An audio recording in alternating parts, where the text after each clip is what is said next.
Assalamualaikum warahmatullahi wabarakatuh. Kenalkan, nama saya Muhammad Fadil Akbar. Saya dari Prodi S1 Hukum dan saya sekarang berkuliah di Universitas Muhammad Nazir Bukit Tinggi. Alhamdulillahilladzi hadana li hadza wa ma kunna linahtadiya an hadanallah.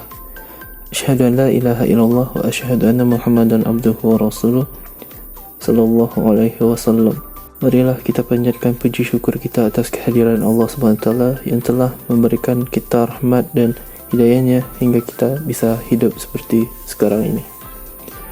Salawat beserta salam marilah kita hadiahkan buat junjungan kita ini, Nabi Muhammad sallallahu alaihi wasallam, yang mana telah membawa kita dari zaman jahiliyah kepada zaman ilmu pengetahuan seperti sekarang ini. Yang terhormat Bapak Rektor Universitas Muhammad Nazir Bukit Tinggi, yang terhormat Bapak dan Ibu Wakil Rektor, dan yang terhormat Bapak Ibu Dekan, yang terhormat Bapak Ibu dosen dan karyawati Universitas Muhammad Nazir Bukit Tinggi.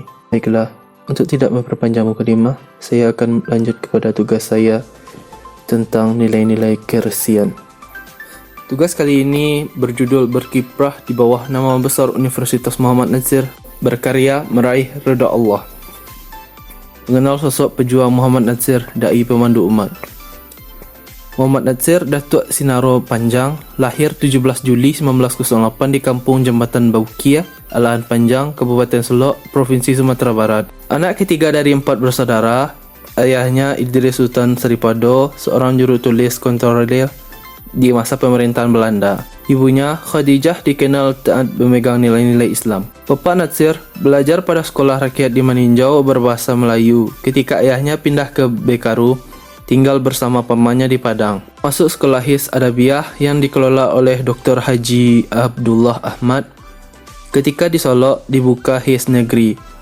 Nazir dipindahkan ke His Solok, tinggal dengan Haji Musa, saudagar yang cukup terkenal di daerah Solok.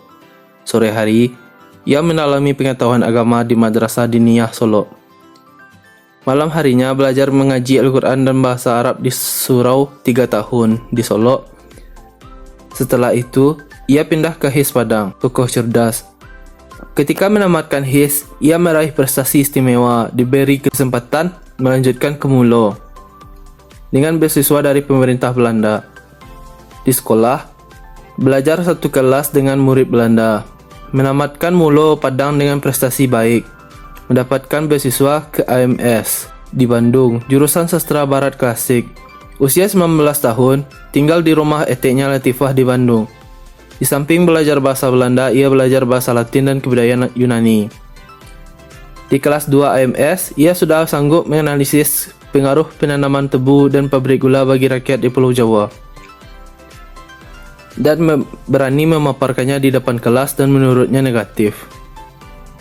Sebagai seorang yang hidup dalam suasana tradisi religius yang kuat, ia menilai pola pendidikan penjajah Belanda tidak sesuai dengan harapan bangsanya.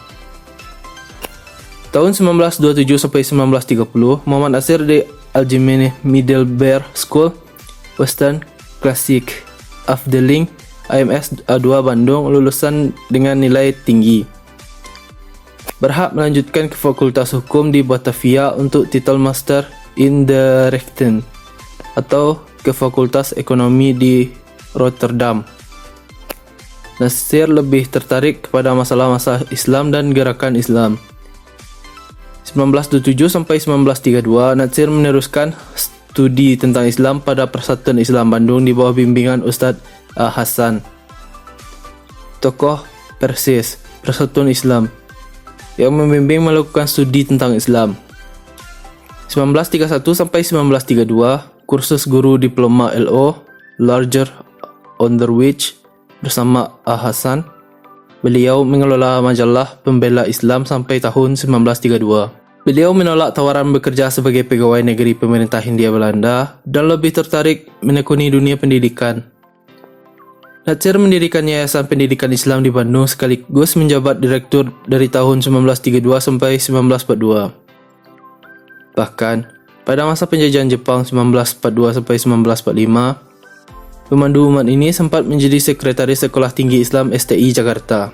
Keluasan wawasannya mencuat ke permukaan karena menguasai beberapa bahasa asing sebagai alat untuk menggali buku-buku tokoh kelas dunia. Natsir mulai berkecimpung di dunia politik praktis setelah menjadi anggota Partai Islam Indonesia awal tahun 40-an.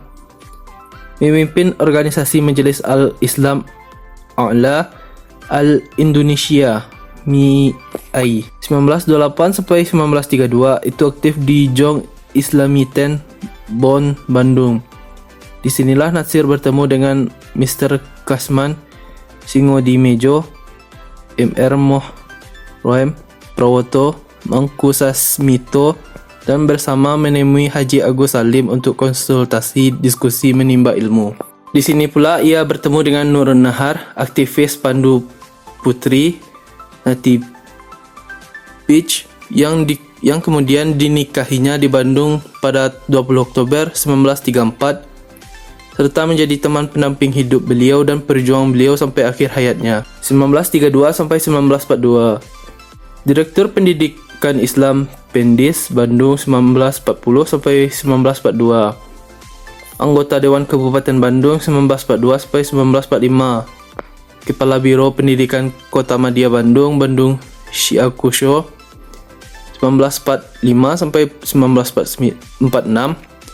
Anggota Badan Pekerja KNIP, Komite Nasional Islam Pusat. Kiprah Natsir menanjak ketika menjadi anggota KNIP tahun 1945 sampai 1946. 1948 ditunjuk menjadi Menteri Penerangan Republik Indonesia. Prestasi spektakuler Natsir terekam dalam sejarah. 1950 Indonesia berstatus RIS sebagai produk dari KMB. Natsir melontarkan statement yang dikenal dengan Mosi Integral Natsir. Implikasinya, Indonesia menjadi 17 negara bagian kembali ke NKRI. Soekarno mengangkat Natsir sebagai Perdana Menteri RI. Politik tertinggi yang pernah dicapai Natsir. Pada saat itu, usianya baru 42 tahun. 1952 kunjungan ke berbagai negara di Timur Tengah. Pucuk pemimpin Partai Masyumi 1950 sampai 1958. Anggota Parlemen RI dari fraksi Masyumi 1956. Memimpin sidang Muktamar Alam Islami di Damaskus, Syria. Membahas agresi Israel ke Palestina. Menggerakkan solidaritas masyarakat Indonesia. Membantu perjuangan kemerdekaan di Afrika Utara 1956 sampai 1958. Anggota Konstituante RI Januari 1957. Menerima bintang Nikah Istikhar Grand Gordon dari Presiden Tunisia Lamine Bey atas jasa-jasa beliau dalam membantu perjuangan kemerdekaan rakyat Afrika Utara.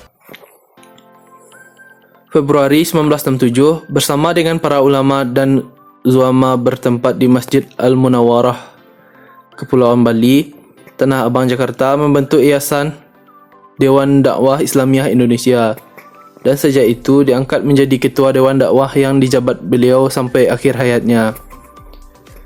Pada 1967 itu pula Natsir menjabat sebagai Vice President World Muslim Congress, markas di Karachi, Pakistan.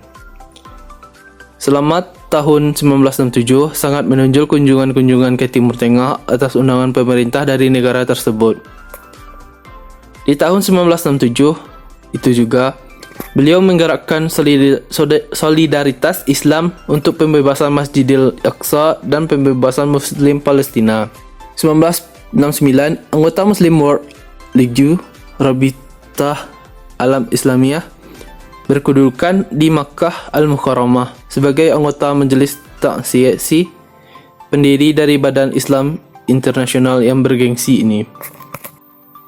1976 anggota Majelis A'la Al-Alami Lil Masajid, Dewan Masjid di sedunia yang bermarkas di Makkah Al-Mukarramah bersama dengan Syekh Harakan dan Syekh Abdullah bin Baz.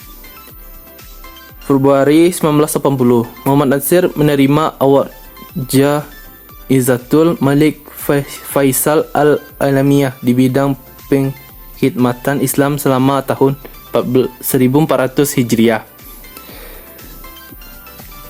Dari King Faisal Foundation Riyadh. Penghargaan sama juga diterima oleh Sheikh Abdul Hasan Al-Nadwi. 1967 ini pula Muhammad Natsir menggagas dan mendorong didirikannya RSI Ibnu Sina di Bukit Tinggi yang kelak berkembang menjadi Yarsi Sumbar dan Universitas Muhammad Natsir. 1991 menerima gelar Dr. Honoris Causa dari Universitas Kebangsaan Malaysia Kuala Lumpur dan dari Universitas Sains Penang Malaysia dalam bidang pemikiran Islam. Kedua penghargaan dan penghormatan akademik internasional ini tidak bisa dihadiri oleh Natsir kerana dilarang oleh pemerintah Orde Baru Soeharto. Sesungguhnya dalam bidang akademik, Natsir menerima gelar Dr. Honoris Causa bidang politik Islam dari Universitas Islam Lebanon 1967. Natsir memang punya peran khusus yang tidak bisa dilupakan oleh sejarah umat Islam, bangsa dan negara, dan akhirnya mendapat gelar kehormatan dari pemerintah RI sebagai pahlawan Indonesia, pahlawan nasional. Mungkin beliau simbol paling tepat manusia sistesis intelektual ulama yang jadi ciri khas sejumlah tokoh di sekelilingnya. Tidak kurang pentingnya adalah kemampuan menyelami makna yang tersirat di balik yang tersurat. Gagasan dan gerak langkah Bapak Muhammad Natsir membangun umat dakwah ila Allah, membina kerjasama dan ukhuwah, memajukan pendidikan berkualitas, membangun masyarakat sehat dalam bidang syariat agama Islam, mewujudkan rahmatan lil alamin. Keberhasilan kelola pendidikan, penguasa kondisi umat, tingkat sosial budaya umat, peta dakwah. Dakwah adalah didikan dan ajakan. Dakwah Islamiah pada hakikatnya suatu usaha yang digerakkan secara sadar, terarah dan terpadu. Mengubah seseorang, sekelompok orang atau suatu masyarakat menuju keadaan yang lebih baik sesuai perintah Allah dan sunnah Nabi Muhammad Rasulullah sallallahu alaihi wasallam. Tujuan dakwah tidak boleh berubah, yaitu upaya membina menjadi umat kokoh akidah dalam kuat kepribadian, memiliki akhlak al-karim. Program dakwah pendidikan, bina dakwah dan ta'lim, landasan syara, akidah tauhid, spiritual atau teologis, mengenakan sunnah Rasulullah, menghidupkan kemanusiaan, pagar spiritualitas dalam bernegara nagari kaum, sunnah, wawasan ideologis, ukhuwah, esensi kesatuan bernegara, menghormati hak-hak asasi, melaksanakan kewajiban asasi manusia, membantu atau menolong yang kesusahan, taat undang-undang, pemikiran strategis, amaliyah kemanusiaan beradab, mengedepankan integrasi bangsa,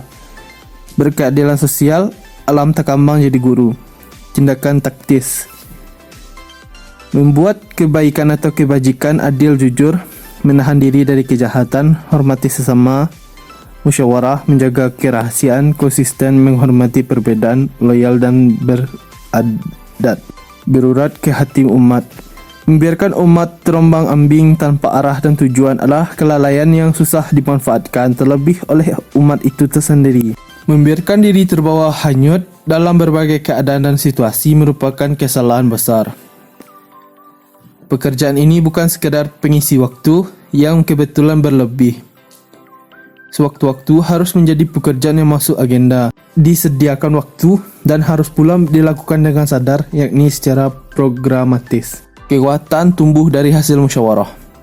Dengan memelihara keutuhan persatuan secara bulat, mengutamakan persaudaraan dalam ikatan jamaah, baik sebagai perseorangan maupun bersama-sama, tujuan yang diciptakan insya-Allah dapat dicapai.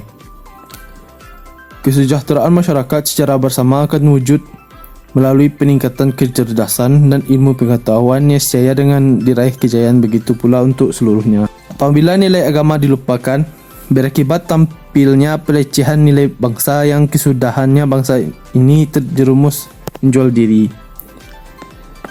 Pengembangan dakwah yang teratur pada gilirannya akan selalu membekas di hati umat. Begitulah upaya penanaman kesadaran tinggi, the high level awareness, di dunia pendidikan selalu diupayakan. Bapak Muhammad Natsir tampak sangat konsisten memberikan pengawalan penuh setiap saat agar nawaitu umat selalu terjaga. Nawaitu yang lurus dari da'i dan umat akan memperlancar gerakan dakwah, kesehatan dan pendidikan ini. Tidak ada tempat dalam hidup jemaah itu berbelakang-belakangan dalam pelayaran dan yang panjang. Jangan terjadi satu kehilir, satu kemudik. Tentu tidak akan terjejak tanah tepi. Karena itu dakwah mesti selalu berurat di hati umat. Kawalan dakwah seperti ini telah menjadi program dasar yang utama. Wajib diamalkan nilai dasar Islam, nilai dinul Islam melahirkan masyarakat proaktif menghadapi suatu realitas perbaikan ke arah peningkatan mutu masyarakat. Pembentukan watak FAS, Fatanah Amanah Akhirah diyakini setia dalam ukhuwah, tauhidiyah, tablik, taat syar'i, taat syariat, tetap optimis dengan rezeki Allah. Proses pembangunan umat efisien, adat istiadat, sumber daya, interaksi agama iman. Pesan-pesan Muhammad Natsir: apabila sasaran dakwah berhadapan dengan bantana atau rintangan dan tentangan, harus diatasi dengan kaifiyah yang lebih baik. Karena tugas risalah Islamiyah adalah mendatangkan rahmat bagi segenap alam. Sudah menjadi tabiat pembawaan, setiap risalah pasti menghadapi tantangan. Tugas dakwah senantiasa mengandung dua segi, binaan wa difa'an. Membina mereka yang sudah muslim baik sejak lahir maupun baru masuk Islam karena keberhasilan dakwah, mempertahankan Islam serta umatnya dari yang tidak senang melihat kemajuan, bahkan melihat Islam lawan yang harus dihabisi. Ukhuwah Islamiyah wajib kita mewujudkannya dengan sungguh-sungguh. Kalau benar-benar kita hendak menegakkan Islam dengan segala kejumbangan di negara ini, patah tumbuh, hilang berganti. Yang tidak berganti adalah bahwa kita tetap memilih melaksanakan tugas sebagai warga negara yang sadar dengan hak dan kewajibannya. Keputusan kita adalah kita tidak akan pasif. Kita tetap memilih aktif di bidang yang kita anggap tepat, yaitu dalam bidang dakwah dan pendidikan. Bidang dakwah itu tidak dapat dipisahkan dari masalah-masalah keumatan, baik dalam arti sempit maupun dalam arti luas. Universitas dengan sendirinya mau tak mau menjadi satu sumber tempat persembunyian daripada calon-calon pemimpin. Sekian dari saya. Kalau ada kesalahan kata atau khilaf kata, saya mohon maaf. Assalamualaikum warahmatullahi wabarakatuh.